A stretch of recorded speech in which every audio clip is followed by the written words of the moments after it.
the first to know. Nsem-Pii TV. You able to afford your mama Baba in Nsem-Pii TV. So after a high-level meeting of Hon Afenyo Markin meeting with former President Nana Addo Dankwa Akufo-Addo, 5 MPP presidential candidate aspirants, and executive chairperson of the New Patriotic Party, Hackman Osuajiman, former chief of staff at the residence of President Nana Addo Dankwa Akufo-Addo. Ultimately, say even suitor, the minority leader, Hon Afenyo Markin, they call the residency of the former president. No one no PM or parliament. No PM or parliament for the opening of the 9th session of parliament. Or the speech be etu from that speech na anoshe papa. In some in Crawford Crapo Kase, sa speech with the IT say Nana Addo Dankwa Akufo-Addo the input shemu MPP aspirants ni na di omu input woman kasangasa na yebebo amamuti ba sama yebebo no ebeka gotie refurbishments bi akoso in Parliament House. Now to me say NDC omu approach to this refurbishment na very very tactical. The New Patriotic Party is omusua omu ye no budin yanye hu dede kura ama demonstration bi amba drop that chamber na ye hospitals ye schools omu ye no budin quietly omu anka wasem silent and omu ye this kind of refurbishment. It ye baba go share a short video of the new refurbishment in Parliament, new seat.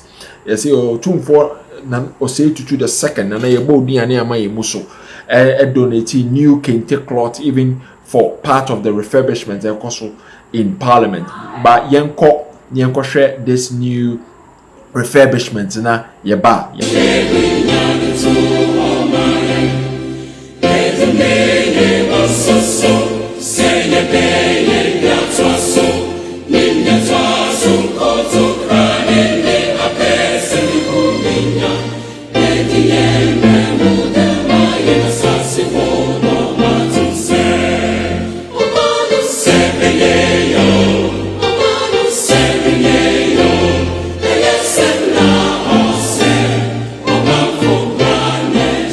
Of course, no ankosi in chain na yanko into matters of Honorable Afenyo Markin the speech in Parliament.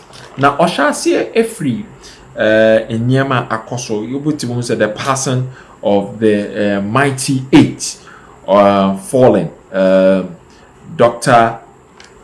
Ibrahim Mutala, former member of Parliament for Tamale, and Dr. Edward Omane Boama, former defense minister, and the 6 others helicopter crash in Isieno. This is the first sitting in Parliament during the into or acknowledge or more account about circumstances of the helicopter crash.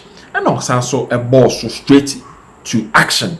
Say the National Democratic Congress led by President Mahama say a lot of exports, a lot of billions back into the economy as a result of gold mining exports in the kakao into seeding and stabilizing. Now seeding and stabilizing about the same, and now to me pamon unkofobe 15,000 from jobs from the public sector. Seeding and stabilizing about the same. Now nurses, thousands of nurses it me ejuma na 10 months on triamoka. So see billions back into the economy. 200 junior doctors ejuma for months on triamoka. Where your frontline workers, where your priority workers. Omo and omo safeguarded the health of the nation. So sisika ewa mining na so unyere untria omoka. Into the seeding are stabilizing the kwakra and saying also also say 1D1F and the New Patriotic Party shall see saying kebeboa ama economy nijina create more jobs and ka pamun crofo sa propaganda 24-hour economy no obetimi di aire edijuma ene then akosi o pamun crofo na wo yin crofo free say because of me MPP for to create space for NDC grassroots supporters so ombenya space nan ka otwa 1D1F no so a ka juma bebre in the private sector ebibi ama enwu hia so obey that kind of political attack also ball Kwame Bafo Abronye's arrest no so say a idea political arrest edi edda NDC ni so pa into omunye den omunhwe ni citing many examples. So obi timi stream video ni akwache no because wakasa etia the president of the Republic of Ghana. Also ball Chief Justice removal, just Gertrude Torkonoo case. So now one key matter raising and say reporter based on that report and public report. The ban is saying yetimi the Chief Justice of the Republic of Ghana. Now say reporting sumase a very very bad precedent in the Republic of Ghana. Owie and now okase who attack the judicial independence. Inti say because posterity will judge you. Now we no osanso abo of course the famous galamsey so and Nsem-Pii free galamsey ha Ghana my pa. Hon Afenyo Markin kase ye kind of full speech yenwie ene with our introduction. Ti yenko straight yenko tie the mighty minority leader of Parliament, Hon Afenyo Markin, speaker or the tour form in the opening session of the 9th session of Parliament for 2025.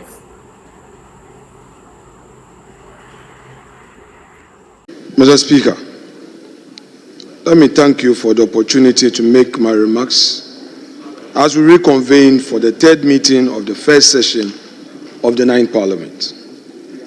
Mr. Speaker, I begin by warmly welcoming your good self, your deputies, honorable colleagues in leadership, and all members of this House back to our legislative duties.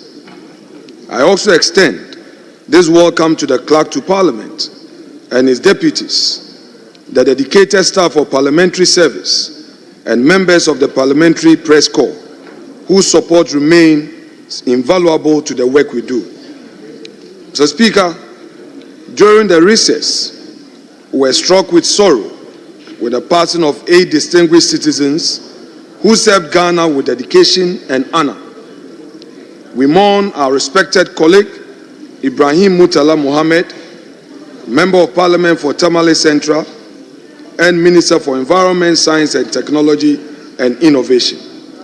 We also remember Dr. Edward Omanibuama, Minister for Defense, Alhaji Muniru Mohammed, Acting Deputy National Security Coordinator, the Deputy Dr. Samuel Sapon, Vice Chairman of National Democratic Congress, and Samuel Abuaje, former parliamentary candidate, Squadron Leader Peter Bafemi Anala, Flying Officer Manin Chum Ampedu, and Sergeant Ernest Ado Mensah.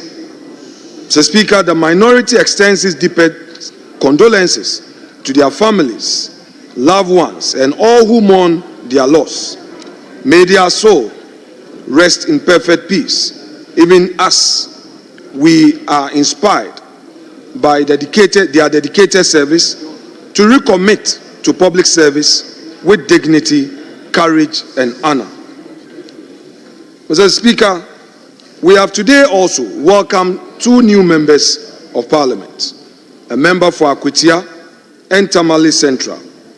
Their arrival is a solemn reminder of both the grief we share and the hope we carry for renewed service.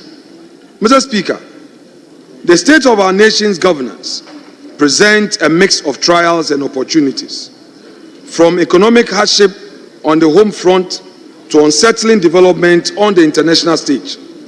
These past months have indeed tested our resilience as a country.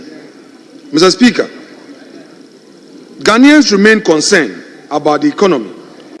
While recent indicators show modest macroeconomic gains, these are yet to bring real relief to the ordinary citizen. The truth is, stabilization means little if the youth remain unemployed and families still struggle with the cost of living. The mass dismissals across key state institutions represent a direct assault on the integrity of public service. Competent officers who were employed have been sacked from office under directives from the Chief of Staff. These dismissals were carried out without due process, without cause, and in clear violation of constitutional and statutory provisions.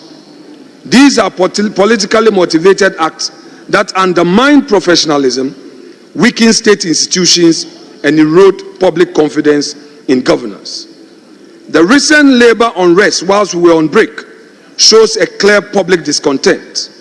Over 200 junior doctors have worked for 10 months without pay, and more than 800 remain unposted. Newly trained teachers and nurses have also gone months without salaries. These are the stories of hardship people face. A government that fails to pay its frontline workers cannot claim to care for its people. Mr. Speaker, it must be emphasized that the MPP government, whilst in office, initiated the 1D1F. This was conceived as a vehicle to drive industrial growth and create sustainable jobs through private sector participation. However, government actions in recent months show a clear lack of commitment to that vision. Instead of providing real support to existing private sector jobs and easing the cost of doing business, bureaucracies are being created, frustrating investors and entrepreneurs. This stifles innovation, discourages productivity, and risks choking the public sector with inefficiencies that private sector was meant to relieve. But, Mr. Speaker, no economy can grow when private sector initiative is replaced with political control. The time has come for government to walk the talk of ensuring that the private sector becomes the real engine of growth. Enough of the rhetorics. The 24-hour economy must not be an empty talk. It must provide a hope for many youths who expect jobs. Mr. Speaker, on the governance front, governance is about upholding freedom, justice, and the rule of law. The frequent arrests of opposition figures, journalists, and ordinary citizens on flimsy and politically motivated charges exemplify a pattern of harassment intended to silence dissent. They paint a troubling picture of a shrinking civic space in our democracy. Even more disturbing, young Ghanaians expressing frustration on social media have been targeted, questioned, and in some cases detained. The question we ask as a minority is this the reset we were promised, or an era of regression into intolerance? Mr. Speaker, the case of David Afo-Kodwo-Pra, a young man known on social media as Kwame Nkrumah #2, highlights the disturbing double standards in how justice is applied. After a live stream on social media, he was swiftly arrested, prosecuted, and sentenced to 7 months in prison. Much as the law must be applied, we must ask, is the state equally swift when government-affiliated individuals commit similar or worse infractions? Not long before this incident, during the Akwetia by-election, the NDC National Vice Chairman, Sofo Azoka, openly declared that there will be by-election in my constituency. That was a threat, plain and simple. Unlike in the case of Kwame Nkrumah II, the police have not taken action. Mr. Speaker, why is there no urgency on this matter? Why the speed in one case and silence in another? Justice must be seen to be done. Justice cannot be harsh on critics and lenient on those who are closer to power. The broader context deepens our concern. Mr. Speaker, on the 8th of September, the Bono Regional Chairman of the New Patriotic Party, Mr. Kwame Bafo Abronye, popularly known as Abronye DC, was arrested and detained on charges that appear politically motivated. The court ruling in this case raises deeper constitutional questions. In delivering judgment, the presiding judge, His Lordship Akwa, cited George Orwell's Animal Farm, observing that, quote, all men are equal, but some are more equal than others, unquote, and went on to quote the late President Robert Mugabe, purportedly, quote, I can assure you of freedom of speech, but cannot assure you of freedom after speech, end quote. Mr. Speaker, these remarks to us as the minority coming from the bench convey an unsettling message that equality before the law and freedom of expression may no longer be treated as fundamental rights, but as privileges subject to interpretation and power. Such reasoning, if left unchecked, sets a worrying precedent for democratic governance and judicial independence.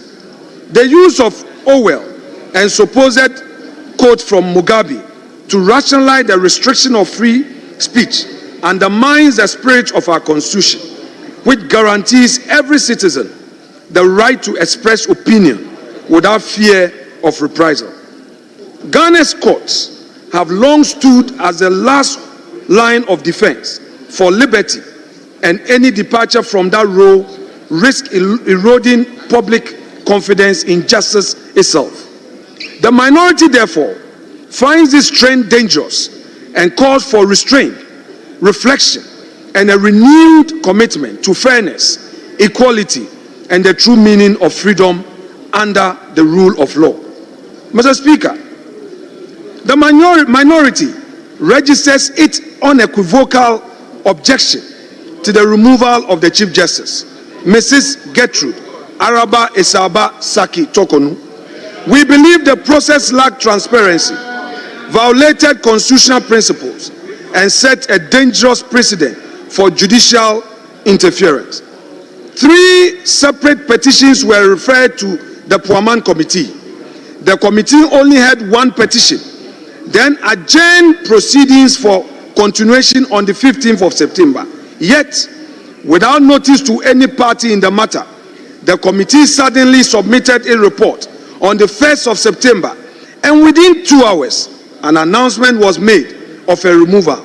Was that adjournment a deception, Mr. Speaker? Even more troubling was a warrant of the suspension. It claimed to have made a prima facie determination, but to date, no one has seen such document, and this raises serious constitutional questions. The so-called Puaman report remains a secret document. We, the minority, shall not relent on our demand for a copy and a full disclosure of this report. Mr. Speaker, this matter goes beyond one individual. If this false and irregular process succeeds, it endangers every independent constitutional body. The Auditor General, the Electoral Commission, the National Commission for Civic Education, and even the Public Services Commission could be targeted next under the same Article 146 procedure. The question that must even be asked, that when a person is removed as a Chief Justice, does he or she remain a Justice of the Supreme Court? This will destroy the safeguards of accountability and erase the principle of probity from our governance. If judicial independence can be manipulated in this manner, we should not expect free or credible elections in future. Mr. Speaker, the judiciary is the last line of defense for our democracy, and any act that undermines its independence strikes at the heart of our constitutional order. The minority will resist any attempt to compromise the sanctity of the judiciary. Ghana's institutions must be protected from political manipulation, and we will not sit idly by while dangerous precedents are set. On the issue of illegal mining, we, the minority, are of the view that this represents one of Ghana's gravest governance challenges that has persisted across successive governments and which has escalated into a full-blown national crisis is the menace of illegal mining, popularly known as galamsey. The devastation caused by galamsey to our environment, water bodies, and public health cannot be overstated. Even as we convene today, Mr. Speaker, our rivers run brown with pollution. Vast tracts of once fertile land lies carried and toxic, and many of our citizens in mining communities face illness and danger from poisonous chemicals. We have talked about illegal mining for years, yet the problem has only grown worse. Time for mere talk is over. We need decisive, visionary action now to save our country's future from disaster. Not long ago, we were warned. One such early warning came in 2010 when investigative journalist Anas Arimayew Anas released a documentary exposing the dark underbelly of Galamsey. That expose, part of the Africa Investigate series, shone a light on the tragic consequences of illegal mining that were already evident back then. The documentary recounted how in June 2010, a Galamsey pit near Dunkwa Onofin flooded, killing an estimated 150 people in a single disaster. It showed the rampant corruption and complicity that allowed Galamsey to flourish, including officials meant to enforce the law taking bribes to look the other way. It highlighted the environmental havoc being unleashed, rivers poisoned with mercury, cyanide and other toxins, local communities suffering flooding and pollution, fishermen and farmers losing their livelihood. Anas's work in 2010 was an early warning alert for our nation. Then again in 2015, Finance Minister Honorable Setekpe again brought this up at the Finance Committee hearing in Parliament when discussing reasons for the declining cocoa production in Ghana. Tragically, Mr. Speaker, those warnings were not heeded with the urgency and seriousness they deserved. Fast forward, today, the nightmare scenario is upon us. Just last month, new study by Pure Earth and Ghana's own EPA, Environmental Protection Agency, revealed terrifying data about toxin levels in mining communities. In some areas, mercury contamination in the soil is 134 times above safe levels, and arsenic concentration are over 4,000% higher than what the WHO deems safe. These poisonous metals are seeping into the water, into food crops, into the very bodies of our people. Doctors are reporting an uptick in children from mining areas developing kidney disorders and even finding mercury pellets in their x-rays. Children, Mr. Speaker, now require dialysis because of the poisonous fruits of Galamsey. Our nation's future is being sickened and stunted. Mr. Speaker, despite being Ghana's top gold producer, the surge in unregulated small-scale mining has created an underground economy that drains national resources and benefits criminal networks. In just 8 months this year, small-scale gold exports surged to over $6.3 billion.